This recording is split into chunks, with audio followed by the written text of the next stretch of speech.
తెలంగాణ గ్రామ పంచాయతీలో స్పెషల్ ఆఫీసర్ల ఎంపిక పూర్తయింది. పంచాయతీల వారీగా నియమిస్తున్న ఆఫీసర్ల లిస్టును మండల అధికారులు, డిపిఓలు, కలెక్టర్లకు పంపించారు. ఈ లిస్టు పంచాయతీరాజ్ ఉన్నతాధికారులకు చేరే అవకాశం ఉంది.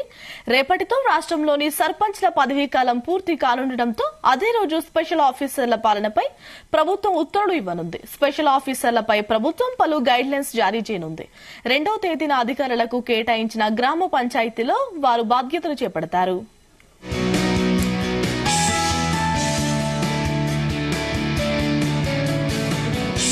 ఇప్పటికే సర్పంచ్ల నుంచి సెక్రటరీలు రికార్డులు స్వాధీనం చేసుకున్నారు. మొత్తం 12,769 గ్రామ పంచాయతీలు ఉండగా మేజర్ గ్రామ పంచాయతీల్లో గెజిటెడ్ ఆఫీసర్లను నియమించగా మిగతా చోట్ల superintendent, senior assistant, junior assistant, mission Bhagiratha AE, revenue, education ఇలా అన్ని శాఖలకు చెందిన వారిని స్పెషల్ ఆఫీసర్లుగా అధికారులు నియమించారు.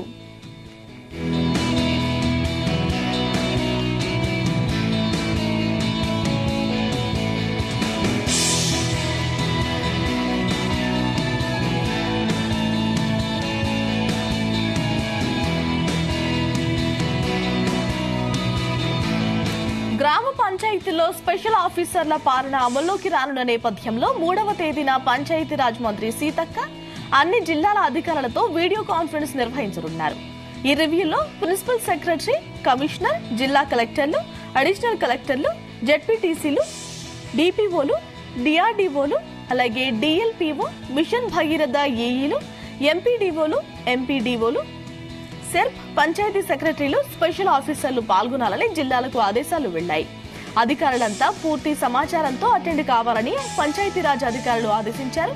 ఇప్పటి వరకు సర్పంచ్, సెక్రటరీలకు చెక్ పవర్ ఉండగా వచ్చే నెల 2 నుంచి సర్పంచ్ల స్థానంలో స్పెషల్ ఆఫీసర్స్ కు చెక్ పవర్ అధికారం లభిస్తుంది.